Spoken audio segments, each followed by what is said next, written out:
Hey everybody, welcome back to Electric Cafe. Today's album review is on Stabbing Westward's 1994 debut album called Ungod.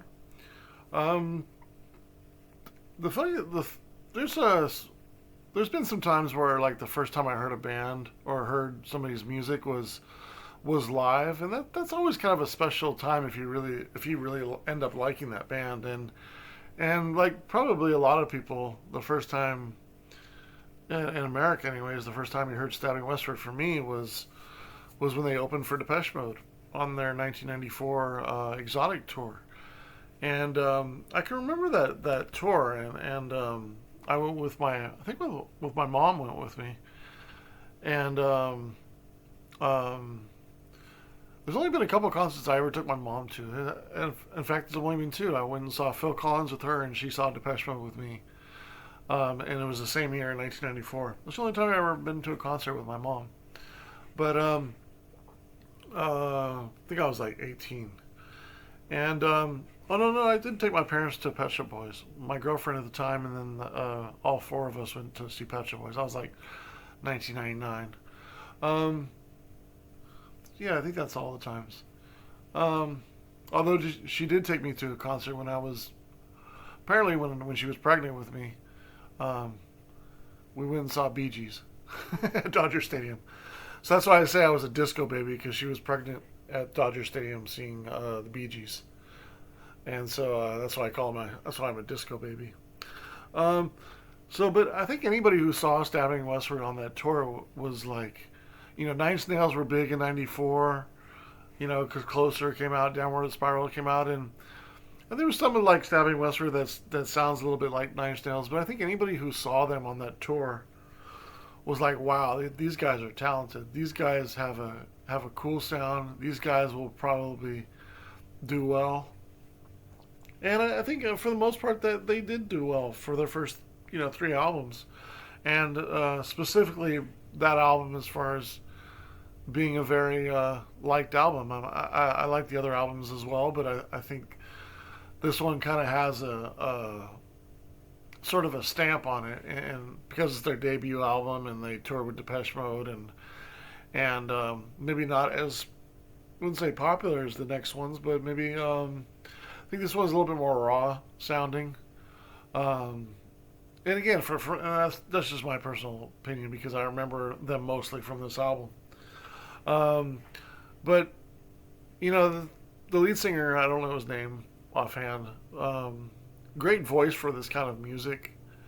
Um, this is kind of the album that you would give to somebody who likes hard rock or alternative rock or heavy metal, and you want them to sort of get into industrial, or get them into, because it does have some industrial in there a little bit as far as like the beats. It's maybe not like mechanical industrial like that kind of thing, but it does have some kind of like clanging, Nine Inch Nails kind of beats. So um, there is kind of some kind of rawness in there. So like, this is kind of a good example of an album that back then I would give to somebody who likes hard rock or heavy metal, and be like, hey, check this out, see what you think of it.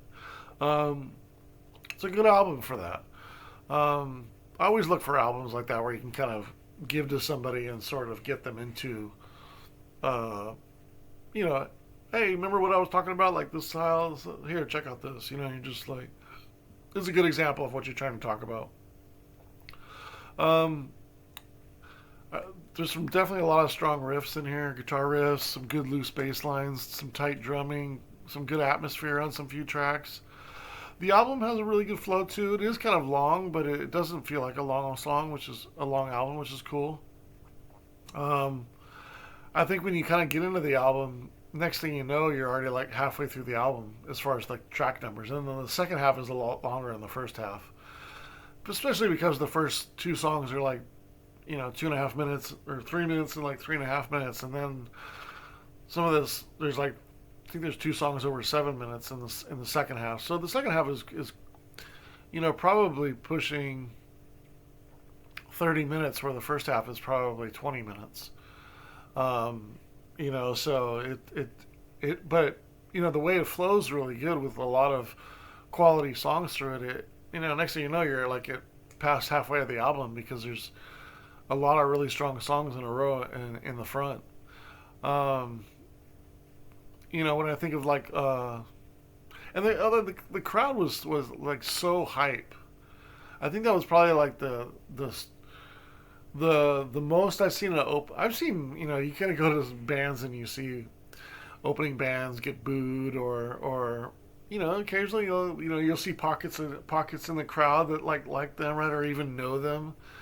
I can remember when like Peter, Paul, and John, or whatever, that Peter and Paul, or they had like one hit. They were like from UK. They were open for Depeche Mode in 2009, and they played their one popular song, and you see like little pockets of people that would be singing along, and the rest of everybody's like, "Oh, at least I know this song." And then, but for the most part, everybody's like, "Yeah, this kind of sucks." I remember going to see The Cure, and Love and Rockets got booed opening for them, which was odd, because you think that'd be like the perfect band to open for The Cure, would be Love and Rockets, but and there was some Bauhaus fans there too. I saw a lot of. In fact, that's one of the things I most remember about that concert was all the Bauhaus jackets and stuff like that, because they were, there's a good amount of Love and Rockets fans probably, but they got booed. And I think of all the bands where I think everybody was like, they kind of won over everybody, because you can imagine like you know some bands that I go see are very, they're there to see that band and really don't want to see anybody else, and they're very hard to impress. So anybody's gonna be seeing. And well, anyways, like Stabbing Westward really impressed, I think, everybody in the stands, to the point where everybody was like, "This is really good. This is awesome." Like, these guys are, you know, exactly, because they kind of were like like Nine Inch Nails, like there's some good industrial bands. They're kind of like the perfect um, sort of, I think, like where Depeche Mode was in '93 with Songs of Faith and Devotion. They're kind of getting into rock, right? Well, this Stabbing Westward was sort of industrial and rock, so it was kind of like a harder edge, but still electronic. So it was like the perfect opening band for Depeche Mode at that particular time, and everybody was just wowed. We're like, wow, this is a great band, and that was the first time I heard them. And then, of course, I got the cassette, um, probably that month. Kind of going into the tracks. The opener, Lost, it's a nice opener, good kind of tension builder, good album opener. I have it 2 stars, good track. Control is really strong, 3.5 stars. The bass line, the verses are really cool, the vocals really cool in it. Nice solo. 3.5 stars, yeah. Nothing's really strong too, 3.25 stars. Back to back really strong songs. Cool solo beat part in here when everything kind of drops out and then goes in the chorus. It's really cool. The last third of the album, the last third of this song, I really like too. The drumming and the lull kind of zones you out, and then it comes back in with the vocal and eventually the chorus. Really cool. 3.25 stars. Um, Probably my favorite song on the album, ACF, 3.75 stars. I like the hollow drum sound, the bass, the distortion, tight bass line, good drums, really strong chorus. The bridge is probably my favorite of any of the bridges on this album. 3.75 stars, really strong. And then Lies, another strong one. This one's a bit more like Nine Inch Nails, maybe a bit more industrial. It's definitely a powerful track. It was a single as well as Control was. Those are the 2 singles off this album. So 3.5 stars. So, right then, after the opener, 4 strong songs, back to back to back to back to back. Next thing you know, you're like, wow, the album's already over, and halfway over, and you're like, that was a lot of good songs in a row. And it doesn't stop there. There's quite a few after that too. Just a little bit, maybe not as cohesive or short, but still really good tracks. Ungod is a nice change of pace, kind of album breaker. Um, Stronger, more heavy metal riff, nice atmosphere midway. Still really strong, 2.75. Throw is even better, 3 stars. Nice groove. It's almost more metal on this one too. Solid chorus, 3 stars. Strangely enough, my least favorite is probably one of their their first single, which was done before the album, Violent Mood Swings. I have it 2 stars. It's a good track. It's one of their older songs. Again, it's released as a single before the album. Um, 1993. This came out in '94, so or maybe it was '92, but it was definitely like a year, at least a year before it. Good song, but you can see like they've evolved. They probably needed one more song for the album, and they still probably like that album. But and I think it's an older recording because it doesn't sound as good as the other ones. Maybe they just sort of pieced that one in there. It was an older recording because it doesn't quite match the rest of the album, and neither does the songwriting. I think they kind of moved on by then and they got better. Um, for just my opinion. Track number 9, Red on White. This was definitely sounds like Nine Inch Nails. Um, I think it should have been after maybe Lies on this, in between Lies and Ungod to sort of break the album up, because it's a nice kind of atmosphere and melody, and it would have been, I think it would have been a little nicer in the middle of the album and kind of pace out the album better. This is a like, really good example like of how important track listing is. Like this is the first 5 tracks, and even the sixth one is a really good balanced track list. It has a nice intro, some strong songs, a nice break in the middle, and then you go to the last 4 songs. It's kind of like maybe a little too compact in there. Like I would have put Red and White after Lies, or even before Lies, or maybe do Control Nothing Lies, and then a break on Red and White, and then into ACF, and then into Ungod, and that would sort of kind of have like a high of at least 2 or 3. This one has 4 in a row strong. Maybe 3 would have been okay, and sort of go like a little bit of a more atmospheric, change pace in the middle, and then break it back up to Lies, and then sort of end it with Violent Mood Swings or what have you, or into Can't Happen Here. But Red and White I really like 3 stars. Can't Happen Here I really like as well, 3.5 stars. This is kind of the longest track, 8.5 minutes. Nice builder though. Doesn't seem that long. And again, that's why they should have bolstered the first half a little bit more, because Ungod's like a 7.5 minute track, and Violent Mood Swings, and Red and White are all over 5 minutes, and then you go to 8 minutes. So you're pushing about, probably 32 minutes on the second half of the album, and the first half is probably around 22. So the second half is a good at least 10 minutes longer. So maybe a little bit different track list would have made this album even better, and because I do think Ungod is a really good change of pace, but if Red and White is kind of the more melodic atmosphere, it would have been good in the middle as well, and balanced out Ungod, and then bring it back up with Lies. But that's just in retrospect, you can say things like that in your opinion, but when you're putting together an album. Of course, they did it their way. But that's just an opportunity for me. I like when albums kind of have that lull in the or that change of pace in the album that an album needs to really kind of to help the listener kind of get to the end, especially on bands that are I wouldn't say they're one note, because but technically they're industrial hard rock, right? Alternative rock, so they are kind of one note. So they're not expected to do atmospheric or ballad songs, but how important it is to get through a 55 minute album, probably.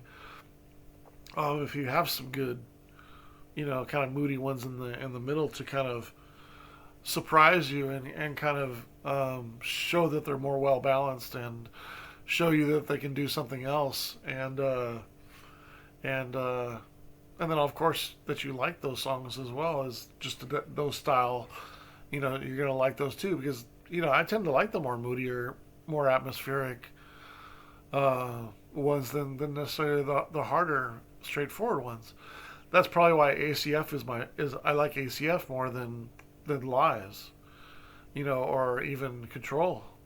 because it has that sort of, or even nothing, of course, kind of zones you out with a lull and kind of ramps up with some kind of mild, kind of laid back instrumentation. It kind of goes back into the verse. And you're like, oh, okay, we're going back again. Okay, then last verse really nails it again. And there's not like three or four verses. There's like two really strong verses, right? Because you've kind of spread out the track in a nice way to kind of make it flow. And it's kind of the same thing with the album. It's kind of what I'm talking about. But yeah, that's the only thing on the Opportunities album. Maybe the songs on the second half can be a little long, so maybe it could have been a different track list. But overall, really strong album. I got the stars averaged out to a perfect 3.00. 30 stars divided by 10 tracks. And that puts it in the very good range, at 70. And I gave it a couple extra points for 72 out of 100. I think it's a very good album, very good debut album. And I think the more you listen to it, the more the depth does come out in it. But there are a lot of consistent highs on here. Like if you like Control, you're gonna like Nothing. You're gonna like ACF. You're gonna like Lies. You're gonna like most of it. So it's consistent and nothing really. There's a little bit of familiarity between the two, and between some of the songs, and sort of some similarities as far as how they do the verses. Excuse me, how the choruses sort of are, and that's fairly predictable in the style of music anyway. It's just like Nine Inch Nails would be in this, even more so probably their first album, Nine Inch Nails, than Downward Spiral. But because these have more like a verses, chorus, bridge, verse, chorus, bridge, chorus, finale. But really good album, 72 out of 100. Not fully surprised. I knew it was a really good album. I go back to it occasionally.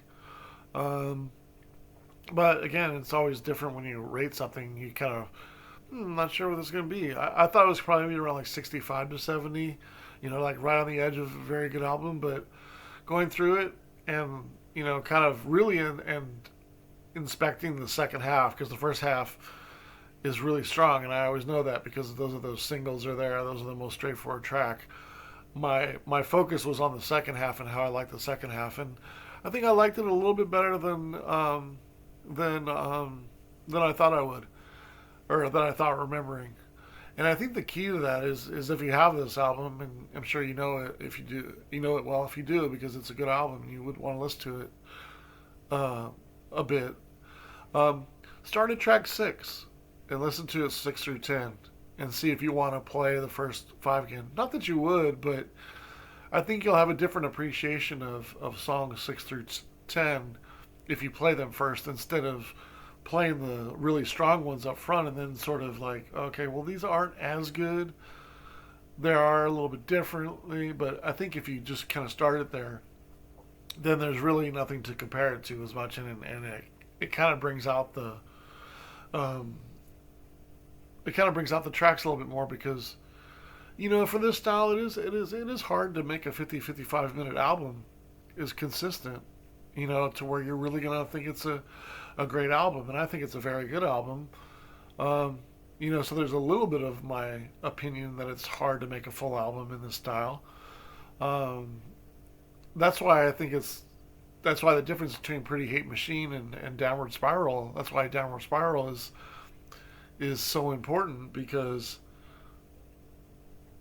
in the style, because there's a lot of like interludes and different sounds and some ambient songs in there and some noise, and you really have to construct a full like sound collage to make the highs higher and the lows lower and it more atmospheric and stuff like that. You look at like Pretty Hate Machine and they're just 10 songs, and there's a couple of ones that are okay, and a couple of ones, there's one that I don't really like, but the most part I like them all. But it's still hard to get through that album, where I think Downward Spiral is an album where you kind of want to get lost in, and that's why it's considered a better album. And I think Stabbing Westward did a little bit of that with the longer songs on here. Again, I think that just maybe a little bit different track list than that would have helped even more. But I think they did a good job in sort of making this a little bit more. I wouldn't say atmospheric, but a little bit more depth on here than most alternative rock industrial bands. But yeah, that's my thoughts on Stabbing Westward's Ungod album. 72 out of 100. Really strong album. Very good, for sure. All right, thanks so much.